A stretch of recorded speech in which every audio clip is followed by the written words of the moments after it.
Investment shark Kevin O Leary, aka Mr. Wonderful, used to be among the loudest critics of cryptocurrency. Sounds such a scam. Like, that's just totally BS. And I'm not going to take real money and put it into this thing. It's never going to happen. Since then, O'Leary's views have changed dramatically, and now he's managing a highly diversified crypto portfolio.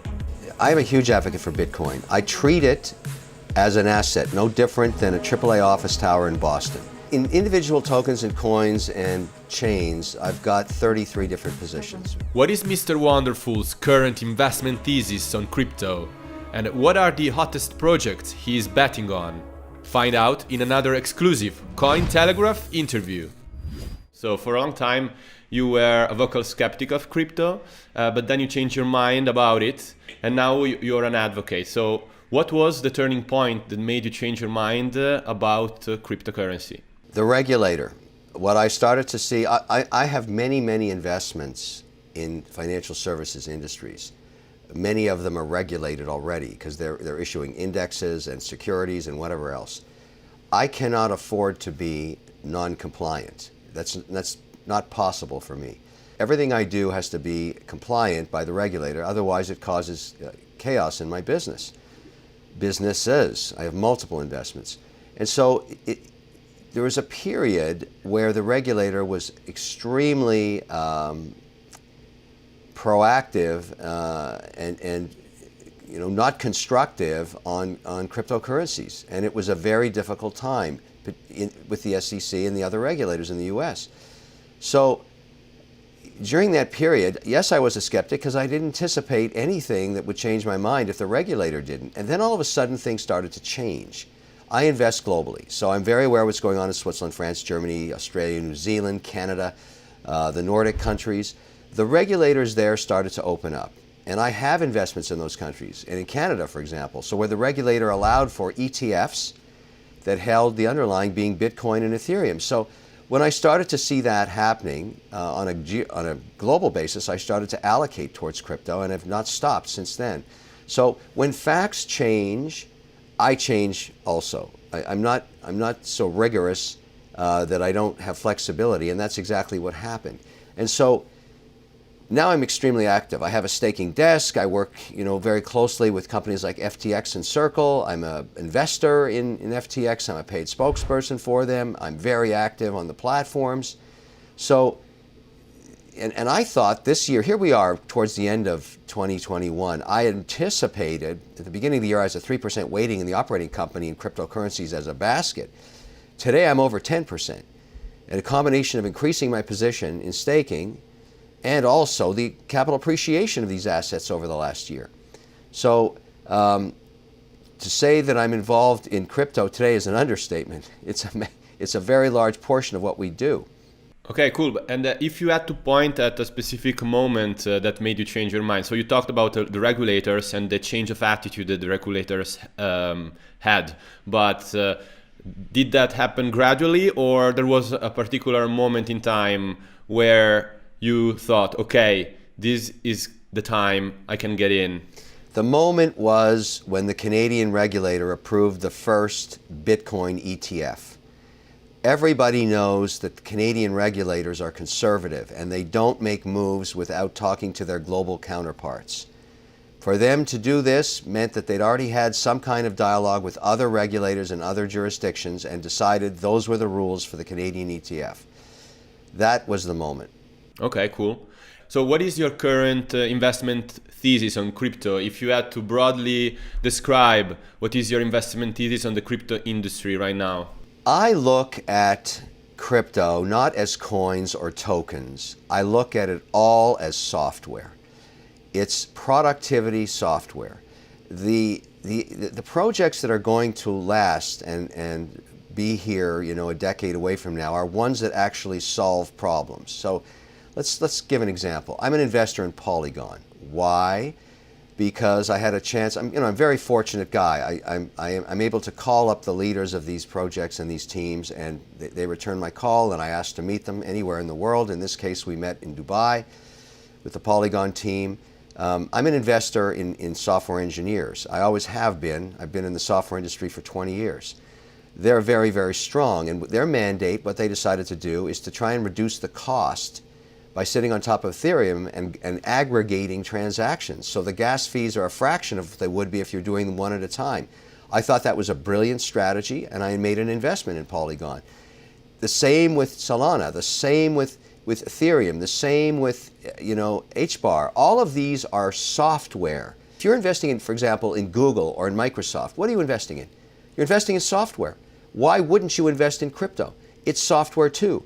And the regulator is in my view, going to eventually support these initiatives because of the tremendous economic enhancement and productivity they provide for the underlying economy. So, talking about specifically your portfolio in crypto, can you give us a bit of an overview? If you can give us some details about your portfolio construction. In individual tokens and coins and chains, I've got 33 different positions, wide range of diversity. I look at this the same way I look at managing an equity portfolio. Never more than 5% in any one name, never more than 20% in any one sector. So in that theory, that mandate means that I can go up to 20% in crypto. Right now I'm just over 10, about 10.7. But I've also made equity bets. For example, I have an investment in WonderFi, a Canadian company that is democratizing DeFi. So they're launching their product in January. They've been working on it for over 2 years. One of the biggest challenges for the individual, like my daughter or my son who want to do staking and remain compliant with tax authorities depending on what jurisdiction they're in, is it's very complicated to actually do it. If you have $14,000 in your bank account and you decide that you'd like to stake some of it, WonderFi is working very hard to make that very easy to do. And that's one of my investments because I think cryptocurrencies are not just for the crypto elite. There's a huge demand within the population to solve for the fact that interest rates are so low. So just on staking alone, that's a huge opportunity. I'm a big believer that NFTs, which are basically digital wallets of information, are going to be very big in the physical asset world. One specifically that I'm part of the advanced thinking on, if you want to call it that, I'm funding a white paper on it right now, is for the watch industry. The watch industry, as you may know, is one of the fastest growing asset classes in the world right now, multi-billion-dollar secondary market in trading fine timepieces. And we don't have any NFTs for authentication and insurance purposes. We want that, and so does the watch industry. So the idea would be, if you take a high-resolution scan of the dial, you can identify that watch in perpetuity, and you could avoid fraudulent trading of a piece that was made to knock it off, and that's of great interest to all the great watchmakers. Just my collection alone I want to do that on. So the whole point is there's so much activity on NFTs, and yes, I'm an investor there. Yeah, that's fascinating because you mentioned so many different projects and so many different coins, but your attention seems not to be too much focused on Bitcoin at the moment. So I'm curious to know, what is your view on Bitcoin? Has your view on Bitcoin changed since you became a crypto advocate, and how? Yes, I have a position in Bitcoin. It is not my largest. It is close. It's up in the top quartile, though. Ethereum is larger than Bitcoin right now for me. I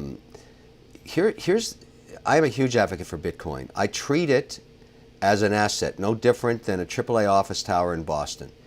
It's an asset. I don't consider it a currency. Now, everybody has their own opinion. My opinion is it's an asset. So I hold it. I don't trade it. I do stake it. But the point is, I'm not selling my Bitcoin. The challenge I have with Bitcoin, and the whole industry has this challenge, is we've got to deal with these ESG issues. There's a lot of criticism around Bitcoin because of the amount of energy it takes to get a coin awarded. And in that area, I'm working very hard. There's lots of initiatives to create Bitcoin.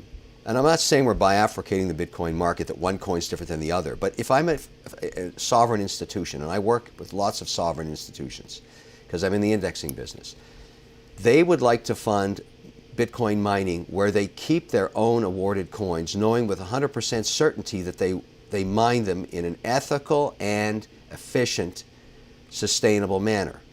And that is where a lot of the new capital is going. Now, whether that be wind or solar or nuclear or whatever, all of those projects are happening globally, and they're being funded by sovereign wealth because sovereign wealth has ESG and sustainability committees on top of their asset decision making. So the next generation of coins awarded are probably going to be held in perpetuity on balance sheets of companies that are funded to make them sustainable. And, you know, that's one way to solve that problem. But you say that every investor could invest up to 20% into a specific sector. So I would ask you, what should happen in the regulatory atmosphere in the US to convince you to bring your allocation up to that 20% into the crypto industry? What I really want to have happen is I want the regulators to bring policy forward on stablecoins. That's what I want. Because stablecoins are very important to me as a hedge against inflation. And specifically, the one I've chosen to work with is USDC, because I think it's the most advanced in terms of in dialogue with the regulator, not here, but in geographies all around the world. It's a form of payment. It's also a form of hedging against inflation, because if I can at least marry my staking program with inflation, currently at 6%, at least I'm holding value. But I can't really do that until the regulator rules, because even within my own operating company with my own compliance department, they're considering stablecoins as an equity, no different than a stock. So I really can't get past 5%. It's not like I can hold a huge 30% cash position. I mean, you know, when we sold off our commercial real estate, we had a huge cash position. We couldn't, it was 30% of the operating company. So, you know, we've been working hard to redeploy that capital. But I really want the regulator to rule on stablecoins. Now, you know that there's been some controversy with certain stablecoins with the regulator. I don't touch any of that stuff. Anything that's involved in a fight with the regulator, I want nothing to do with. I am not a crypto cowboy. I work in a compliant environment. I don't want to get on you know, some kind of a mission saying we have to sue the regulator. That's insanity. That's crazy. And that's really bad idea. And so I think all of us in this industry should understand that we work with the regulator to generate the most advanced policy we can get.